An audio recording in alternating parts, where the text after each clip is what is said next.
prepare your mind to be visually stimulated. Welcome back to the channel where we discuss the creative uses of AI, and if you have been following what's going on in AI animation recently, you've probably seen videos that look a lot like what's kind of playing around me right now. Morphing cool animated wizardry where one thing flows into another, and sometimes it feels like there's a design pulsing behind it. Really cool stuff. It's actually been around for a while using tools like ComfyUI and things that are more complicated, but now Krea.ai has made this kind of animation accessible to anyone, and that means you, my friend. So let me give you a peek at it. We'll play with it, create a couple of animations, and then we're going to pop over to ComfyUI and take a look at a workflow that's been making its rounds recently, which gives results that are very similar to what we have with Krea. If you go to the Krea webpage now and click on Learn, you'll see a little preview right here of what the videos are looking like. This is the kind of thing we're going to learn how to create today. Really cool. All we got to do is go to Apps, and you'll see here that it is in open access, which means anyone can use it. But I will just tell you right up front, if you don't have a paid plan, your usage will be limited, but you will be able to generate a few animations with it and see if it's something you want to use. There are practical applications for this, but right now we're just going to kind of play with it and see the general functionality of it. We just click through and we're presented with a timeline. There are a few things I do not love about Krea in general, and one of them seems to be that there's no way to save on the cloud the work that you do. So if you create an image or if you create an animation, you got to download it right then because there's no way to go back to it. If anyone knows of a way, please tell me, but I've looked around a lot. Krea, by the way, has made some great changes to a lot of their site, and we're going to take a peek at a couple of things outside just the video generation, but it won't be a full Krea exploration because we got so much to do in this video. But the basic principle of this thing is pretty simple. You're creating visual keyframes along a timeline, and you'll see up here that as I move my timeline across, you'll see the results of my last project. And one of the other things that I don't love is there doesn't seem to be a way to just clear this space. It seems to just hang on to whatever you did the last time, even if you refresh the page. Now, there's a couple of ways you can add keyframes to this. You can actually choose from a library of images that you've already uploaded, or you can use their real-time image generation tool, which we're going to use in just a second to create the images, or you can upload new ones from your computer. Right now, let's take a look at this real-time generation because it's pretty impressive. Before we even do anything, I want to change the clip duration so we have time to look at something. One of the great things about Krea is that you can adjust the time beyond just that 4 seconds we're all used to being limited by. So I'm going to take it up to like 7 seconds here. We'll go back to the beginning here and we'll just create a 4 or 5 image story that we can put on this timeline, and we'll generate all the images that we need for this story right here in the image generation. So up here I basically told the story of a girl in a field of flowers being suddenly chased by a monster, but then you can't see the rest of it. Oh, that's too bad. So why don't we recreate it so you can see the ending? No more cliffhanger, because it looks pretty ominous, doesn't it? All right, so we're just going to click here. We're going to make sure generate is here, and I'm just going to type a young girl in a field of flowers. Looks a lot like what we did before, doesn't it? If I want something drastically different, I can try variation. That looks different. Let's use this one because it's a little bit different. I don't have to click OK or anything. I can just move to the next place I want to create a frame. So I'll just click Add Keyframe again. We're still in the Generate. I'm just going to say with a monster in the background, which is what I did before. Now I don't want two girls there. Let me refresh that. There we go. All right, we'll go with that. We'll move right here. And then the prompt is young girl being chased by a monster. I just want one. No, there we go. Okay, don't worry, everything's gonna be fine, okay? Then we'll click here, and then we'll say young girl in a field of flowers hugging a monster. See, they're friends. They were just playing the whole time. And from past experience, I'm actually going to generate another frame that's kind of like this with the same theme, because this animation is set to loop so that after the last image, it's going to go back to the first image so you can play it in a loop. So if I put this here, it's going to immediately try to go back to this first frame, and I want it to sit here with this hug a little bit. So I'm actually just going to create another image of the child hugging the monster and smiling. I'm not going to worry about the inconsistencies between the outfits and stuff like that because all kinds of creative things can happen here depending on which setting you use. So that consistency is not my goal here. more to tell the story with these interesting effects. Now we've got these images, and I'm just going to kind of space them out relatively evenly over the 7 seconds. And you can see down here there's a place for text prompts. These allow you to be a little bit more descriptive with what's going on the screen, or to add some sort of an action. So here's what I'm going to do. I'm going to say, a young girl enjoying a breeze in a field of flowers. Okay, again, I'm just going to stretch this out till about the time when we see the monster, and then see a girl turns to see a giant monster. Drag that out. We'll create this new one. Girl is being chased by monster. We're going to be creating all new output up here when we do this.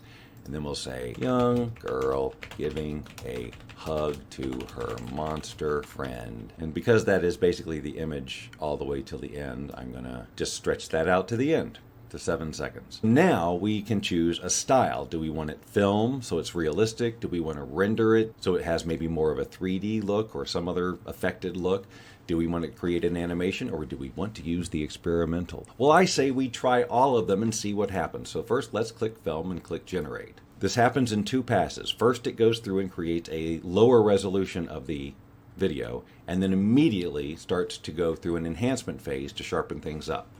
Takes a couple of minutes, obviously, depending on how long you've set the duration here. But you can see once it gets started, this little progress bar goes across fairly fast. Now, this is still the first pass. Now it's going to go through the enhancement phase, but you can see the low-res generation here. Okay, so there's the girl in the field. She turns and sees the monster.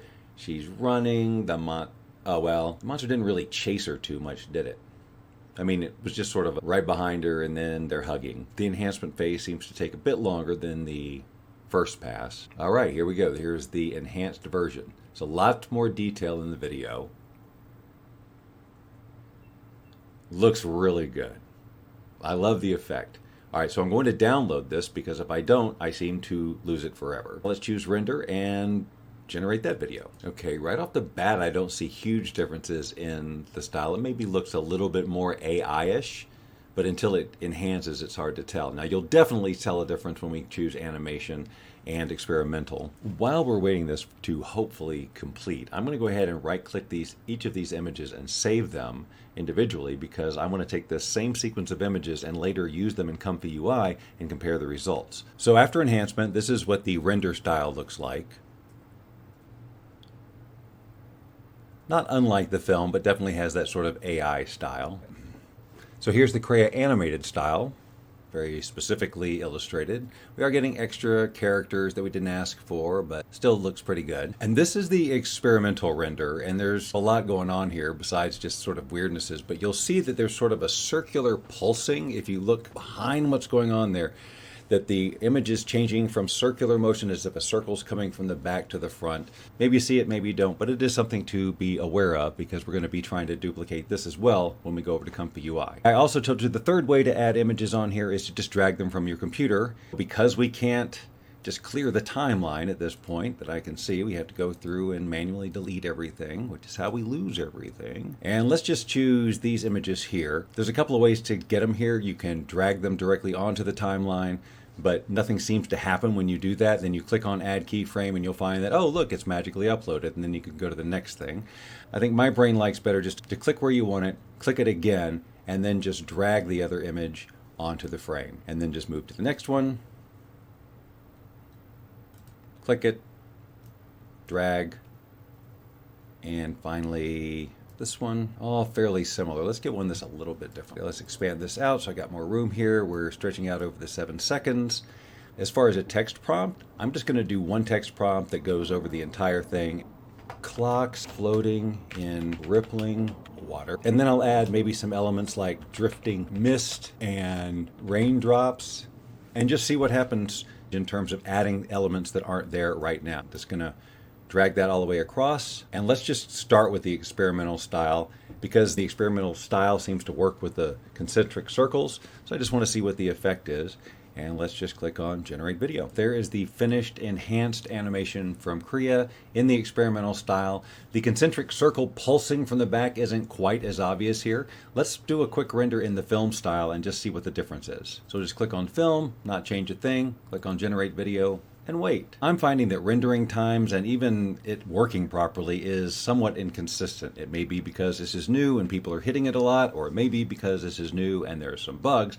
But either way, I've had some times when I've had to refresh the screen, or it wouldn't load in, or that it just stopped doing the enhancement altogether. In fact, this is day 2 of this video because I couldn't get it to do what it was supposed to do yesterday. All right, so here's the film style, and it has not yet been enhanced. You can see that it's got that soft preliminary focus, but it still looks fantastic. And here is the enhanced film version. Before we pop over to ComfyUI to try to duplicate this functionality, there's something else I want to show you over here on Krea that they've added, which deserves your attention. Now, they've had the ability to generate real-time images in their interface for a while now, but they've added a new feature in their Pro and Premium plans called HD, and I got to show it to you just real quick. So I'm going to go ahead and delete all this stuff they've got in here and go to the text to image window. So now all we have here is a text entry box that will change as we type. For example, a puppy in a box. Okay, and it happens super fast. In a living room decorated in purple. This is defaulting in the photo style. If I click concept, if I click CGI, if I click cartoon, you get different versions of these. And if you want variations on any of these, you can just click the variation icon right there and you'll get continually new variations. Let's click HD real quick. And you'll see it looks about the same, except now we have what looks to be an image icon. So let's click this, and I've got some images here that I recently downloaded. Let's just click this weird one here. And now you'll see that this image, which is of sort of a fish jumping out of water, the more weight I give it, the more it impacts this image. So just crazy stuff there, because what started as a sort of a violent picture of a fish now becomes a dog. But we can just keep adding images to this. So how about we drag this spiky ball in here and we give it a weight of about 0.5, and we'll drag this back down. We'll find a balance and watch it update. If I take the spikiness all the way up and this all the way down, now we've got this spiky weird dog thing. Here's a picture of a mushroom person. Drop it in there. Bring that up. Maybe bring the spikes down a little bit. Bring that down. Let's really give some attention to the mushroom person. Now we start to get a little mushroom dog. Way up. Maybe add some spikes. That's cute. One of the other features I love about Krea is a quick enhance button. So we got this, which looks pretty good already, but if we click quick enhance, it just sort of finalizes the image. But just like everything else here, if you want to keep it, you better download it. But you can take this a step further with their send to enhance and upscale. So let's click on that. The picture gets sent over here, and now we can choose 1 time, 2 time, 4 times, or 8 times enhance. 8 times seems excessive, but I'm going to click on 2 times and click the settings so you can see you can add to what's done in the enhancement with a prompt box. Here's the default, a puppy in a box in a living room decorated in purple, flooded with water. So if there's anything I wanted to add or remove from that prompt, I could do that here. I'm just going to leave it just how it is and do a straight enhance 2 times and see what it does to the image. It's complete. We can do a side-by-side comparison and zoom in. So if you just go across, you can see that it's added nice reflections and details to the eyes. The fur looks more realistic and detailed. Very nice. Download. Use as Facebook profile picture. We've got some other images over here we can choose from. If we click that, this is an illustrated image, fairly low res. I believe this is originally a 512. It might have been expanded a little bit. Let's pop this up 4 times and see what it does. A man with glasses and a black shirt holds a brown guitar. And let's see if I can add an element like sparkles in the air. I have no idea what will happen. Let's just find out. Okay, let's zoom in here. Here's the before. Not very much detail at all, and the after. That's a pretty good job. Now I don't see sparkles, do you? So didn't really add that much, but wow, look at what it did to like the tattoos on the arms. Like before they were just sort of a vague little design, and here we've got some detail. It's very impressive. Okay, let's go to ComfyUI and do some more animation. If you're brand new to ComfyUI, this is probably not the best getting started with ComfyUI video, because this is a fairly advanced workflow. It's going to help you if you have at least a basic understanding of how ComfyUI is set up and what nodes are and how they're connected and how to choose models and things. There are lots of videos online right now about getting started with ComfyUI and the basics of it. If I was to get into that too much here, this video would go forever. So this part is either information for those of you who are just curious and would probably never go down this road, or for those of you who are already playing in ComfyUI, this is a fun workflow if you haven't already seen it. It's been going around a lot. I'm thinking it is because of KREA's release that this has become so popular, because it is so similar. And there's lots that you can do to this to enhance it, and that I probably will. But basically, if you look at it, you might liken these 4 images to the images that we placed on the timeline, and in that order. This process is going to start from this image, and it's going to animate from image to image to image to hopefully give us results similar to what we got in KREA, where it tells a little bit of a story. Keep in mind, this is not an apples to apples thing. I'm not doing what I need to do to make this a 7-second video. I'm just showing you the basic concept, because I believe that under the covers over at KREA, something like this is what's going on. You'll notice this animated circle. That's what we were referring to with the concentric circles behind it. This, I believe, is what's driving their experimental mode. Now, the nice thing about Comfy is we're not just limited to those styles of film and render and animation and experimental. We can use whatever style we have a model for, and there are literally thousands of stable diffusion models that you can use to give any look you want, far beyond those 4. And if you add things like Laura's to add even more flexibility and customization to your ComfyUI workflow, well, the sky's the limit.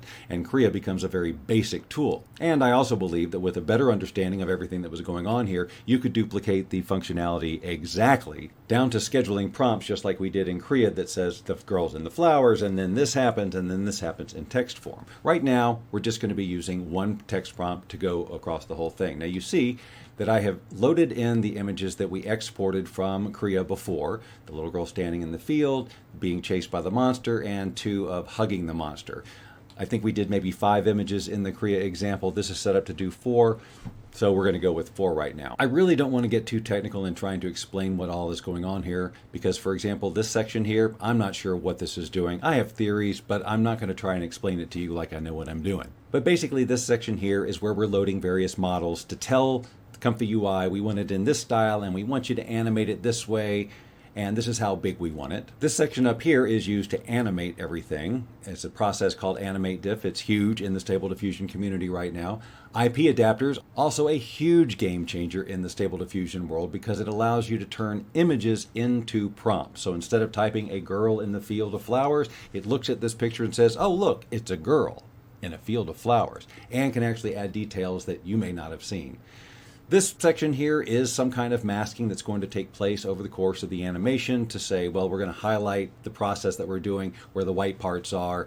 You can kind of get an idea here. You absolutely don't have to understand it. I haven't understood it. I've created hundreds of these animations. This section here uses what's called a control net, and there are many different kinds of them. This is a specific one called QR code control net. It's used for many things, including embedding a QR code in a custom image that you could use out in the world, but also to do things like this. We've loaded this black and white animation into this section here, and it is also going to act like a mask, and you'll be able to see much more visibly how that affects things than you do up here. And here's where you begin to see the output. You can see I've already played with some of these things, various styles you can see previewed here, but let's just do it for you live right now. So instead of a cartoon-based model, I'm going to use one that is meant to be realistic. Realistic Vision. It's an older version of this, but it's going to do the job. I'm also running what's called the HyperSD 8-step LoRa, which takes this process, which would normally take a certain amount of time, and make it less of an amount of time. By the way, I will share a link to this original workflow. I did not create this workflow, and I don't want to take credit for it, so I'll point you to where I got it, and then you can download it. If you load this workflow into ComfyUI, if you have ComfyUI and you see a lot of missing nodes or red boxes, you're just going to go to your manager, you're going to click on Install Custom, you're going to click on Install Missing Custom Nodes, and they'll appear here, and then you just go through and install them. However, you may also need several models, like the Animate Diff models that you would load here and various other places. So, like I say, this is not a beginner's tutorial for ComfyUI. You can find this information in lots of different places. Now that we've got a more realistic model loaded in, let's just click on Q prompt, which starts this process. Because we're just getting started, it's going to have to load the model, which does take a little bit of time, but this process after you do that is surprisingly fast. Now, I am using an NVIDIA RTX 3090, which has 24 gigs of VRAM, which does make this process go faster than if you had a less powerful card. So there's a lot of caveats to running this. I understand that, and CREA is available, but I just wanted to give you a free option that can run on your local machine if you've got the horsepower and the patience. Once all the models have loaded in and it's started its process, this area here, the K sampler, we can preview the process as it goes on. It's not going to look like much. By the way, if you have ComfyUI and you're not getting a preview in your K sampler, all you have to do is click on Manager, come over here under Preview Method and click one of these. I choose TAESD. It says slow, but I like to see what's going on. So you'll see there's no movement here. It's just rendering what seems to be a still image using that model and whatever prompt information. I should actually look because I did have something in this prompt. So what have we got here? This section here is where you would type a positive prompt if you wanted to, and it is a way to enhance and add things to the image. Like for here, I've got bright, vivid colors, floating kelp, and small fish. Obviously, from another project I was doing, I definitely would have deleted this if I had remembered it was there, but I'll do it now. All this to say, we may see some fish and some kelp in our animation. Now, here's the first preview of it over here. It's actually done with the first pass here, and it's going on to an upscale process, which we'll preview here. But for now, here's the preview of the first animation. Now I'm looking here, I don't really see fish. I do see the bright colors. So it wasn't too affected by the prompt, but I'm pretty clear it had some effect. Now you'll notice it does not have this same effect of this monster chasing the girl down the street. It's just sort of a series of images. And if I fade out here, it's easier to see that we do have a little bit of a circle pattern being affected here. It's very subtle, and I actually meant to zero this out so we could get a clear shot. So let's do what I should have done in the first place. I'm going to zero that out so this has no effect right now. And in the text prompt, I'm going to say a monster chases a girl running through a field of flowers. And so now let's see if we can get a little bit more specific animation when we run this. And you'll notice it does not take nearly as long. I'm going to go ahead and let this finish and I'll show it to you. But if we zoom in on this animation, you can see it's pretty low res. The eyes don't have a lot of detail. Nothing has a lot of detail. This process here is doing an upscale by 1.75, so it's going to be about twice as big in the dimensions, but it's also reprocessing the entire thing, just changing it ever so slightly. So it will be basically the same animation here, but just a little bit clearer with maybe a few details added. Right now, this is a previous attempt, but you can see trying other things, I got a different result. So here's the enhanced version of this one.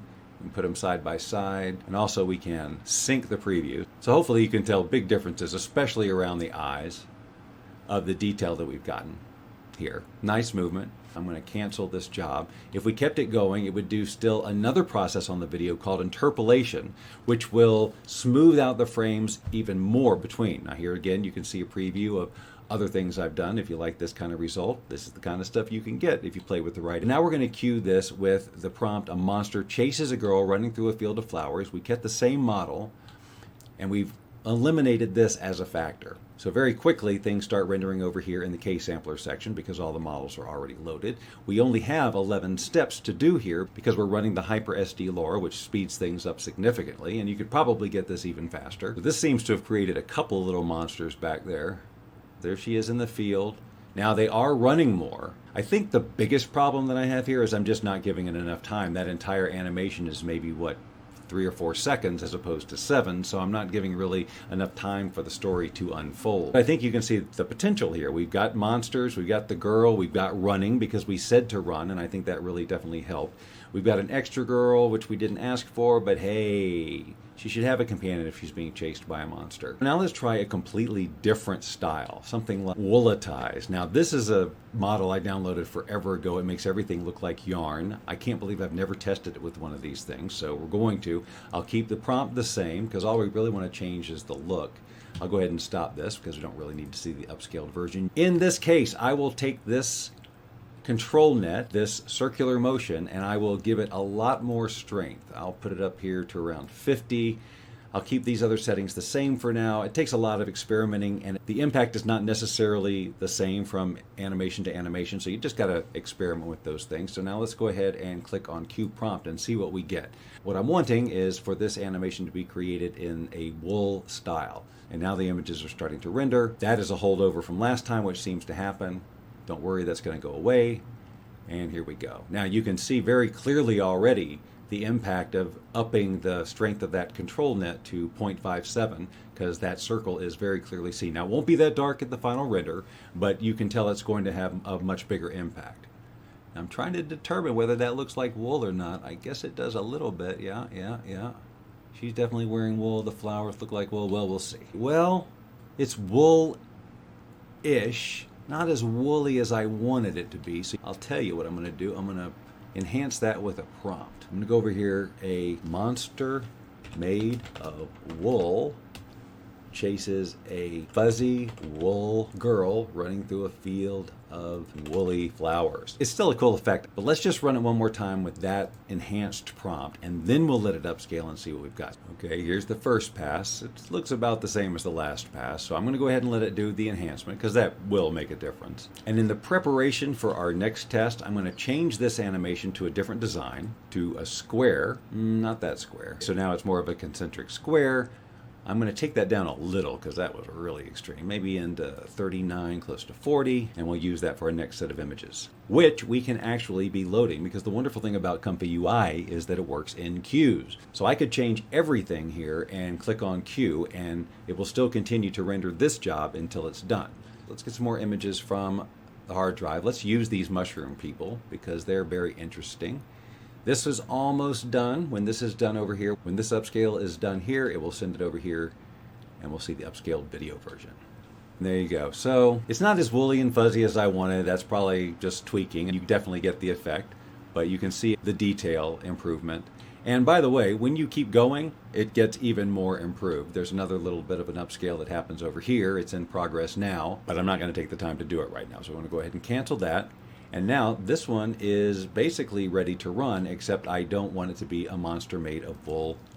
So we'll change this prompt. I could either leave it blank and just let it do what it's defaulting to do, or I could enhance this somehow. How about if I say, what if I make these people dancing? Say dancing and see what happens. So I'm going to say mushroom creatures dancing in a whimsical fairy forest with colorful pixie dust flying around. Now I'm going to actually emphasize this colorful pixie dust flying around by selecting it, holding down the control key and clicking the up arrow a couple of times. You'll see that adds a weighted number here, 1.1. So about a tenth more power than it would normally have. We'll see what happens. In terms of the model, we don't want wool, so how about something like epic realism? By the way, these are all Stable Diffusion 1.5 models because the Animate Diff models work with that model, not SDXL at this time. All right, so now we have changed the prompt. We've changed the control net design in the background. We've brought it down a little bit so it won't be quite as extreme as this over here. And we've added 4 more images, so let's click Q prompt and see what happens.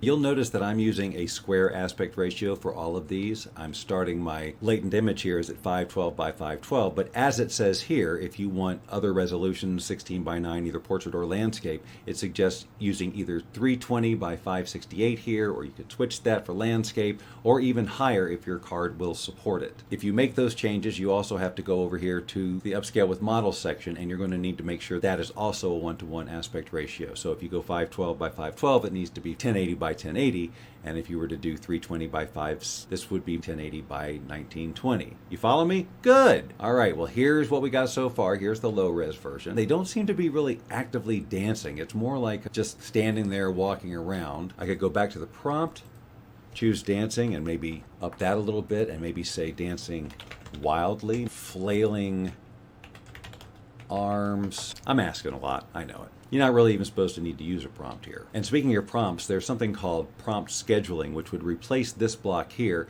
And instead of just having this one line, you could say on this frame, I want it to do this. And then on this frame, switch it to this. And then on this frame, switch it to this. So that I could actually give direction just like we did on the timeline in CREA, but I just haven't set that up yet. So since we're almost done with this upscale, I'll go ahead and cue the prompt with it dancing wildly and flailing arms, and then that can start when it's ready. Here's the side-by-side, and again, we've got some nice detail enhancements in the face and eyes and things like that. Just generally looks much better. However, the control net effect is hardly seen at all, so I'm going to pop this back up, and I think I'll maybe go to that other one where the movement is a little bit more extreme. We'll choose that one.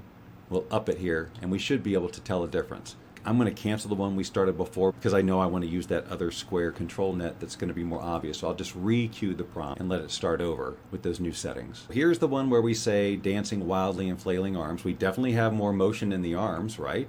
So that worked. And you definitely see the impact of this control net here. You can see the movement in the background and how it's affecting the animation. So now while we wait for this one to upscale, because I do want to see the upscaled version of that video, I want to set up another animation to see if we can do a better job of doing something sequentially. Because right now we've just got these people standing here. There's really nothing happening. They're just standing there. Whereas if I was to drag these images in here, well, now we have a man walking down a path. Now he's walked into the woods, and now he's sitting down with some weird mask on, and I don't have a fourth image of a guy, so he's going to turn into a mushroom man at the end. Now, this would be great if I had prompt scheduling, but I'm going to try and put all this instruction into one prompt. I'm going to say, man walks into forest, travels down path, and turns into a mushroom. So if I was doing prompt for the first 16 frames, I would have man walks into a forest, and then the next 16 frames I'd say he finds a path and looks around, and the next 16 frames I'd say he finds a mask and sits down, and the next 16 frames would be he turned into a mushroom for some reason. Original low res side by side with the upscaled. Now remember, there are many different kinds of upscalers too. You can experiment with several of them. For what we're doing here, I think this is great. So let's go ahead and cue this man walking animation. I think I'm going to go ahead and see this through and let this go through all of its iterations so you can see what the final version looks like after it's been interpolated and upscaled, after it's been interpolated, upscaled, and yes, color corrected. Yes, this node allows you to take the video and play with its contrast, gamma, saturation, and so on. So if I didn't like what comes out here, I could basically make sure that the seed of this animation, which is set over here, is fixed so that when I run the workflow again, it will not run anything except the color correction, provided I change that information here. This allows me to experiment with the settings without waiting for re-renders all the time. By the way, the creator of this workflow has left all these notes in these brown little nodes. So if you want to get more information, including links to where to download the models, they have very kindly added all of that information here. So you're not totally flying blind. You've got what you need here. It tells you what to do. You just have to be patient. Or go do a couple of beginner ComfyUI videos. Oh no, I ran out of RAM. All right, well, not sure why that happened. Bummer. Hopefully that won't happen to you. It's never happened to me before. Had it not crashed, we would have gotten an upscaled image here, and then it would have gone to color correction and the interpolation. So it would have been actually occurring as about 2 times slower, but smoother. So the animation would actually last longer. But since it crashed, we don't get to experience that. So let's check in on our man here. He's walking, he's a-walking. Yes, indeed, he's talking, maybe. Oh, look at this, already done. So let's watch again. So the beginning, he's walking down the path. Yes, yes, yes. Now he's in the path. He sat down and he turns into a mushroom. Okay, so the narrative is much better there. I think it really comes down to giving the model and giving the workflow time to tell your story. Each of these is basically a 16-frame animation. So if we want to make that longer, we would add more images and we would change our batch size to reflect the more images that we added. So it's interesting, we get the foreshadow of the mushroom up here. So there's our side-by-side of the guy walking, the low-res version on the left and the slightly upscaled version on the right. Again, this is only upscaling to 1.75. If we could let this go a little higher and get another upscale, that would be great. However, since we're obviously dealing with RAM issues at the moment, probably because I've got too much going on this computer other than this workflow, we'd get even a higher quality image. So I know that the ComfyUI stuff may be just totally overwhelming for someone who's never seen it before or is just getting started, or maybe like me, seeing something like this motivates you to actually get in and learn it. Trust me, I avoided ComfyUI like the plague for the longest time because, well, just look at it, it's frightening. But provided you have the hardware to run this, once you get clicked into the concept, it opens up a whole new world of creativity. And you will find that ComfyUI very often can duplicate some of the functionality. With other services, most of them are using some version of Stable Diffusion in the background anyway, and you can learn how to do all of this stuff yourself if you have the time and the patience. However, if you do not, then tools like CREA and others are great for people who just want to get the final result and not deal with all the technicalities. So when it comes down to it, it's a stylistic choice. Do you want animations that look like like this, or do you want animations that look more like CREA, or do you want to create with both of them? All the animations around me right now were created with the ComfyUI workflow, so you can see there's a wide range of things you can do, styles that you can create, and quality of animations, just like any other tool. So if you're a visual person and you're into animation at all, I bet you this has got your mind going, because really this has got endless creative possibilities, combining these images in various ways and learning how to use the prompts and the control net, and even over in CREA using creative text prompts and other images. Both of these are great solutions to create some pretty extraordinary and unique animations. If these are the types of things you'd like to learn more about, well, why not subscribe to this channel? It costs you absolutely nothing except a little bit of your time and attention, and these are the types of things we talk about, well, all the time. If you subscribe now, I will not look for you. I will not pursue you. But if you do not, I will look for you. I will find you. And I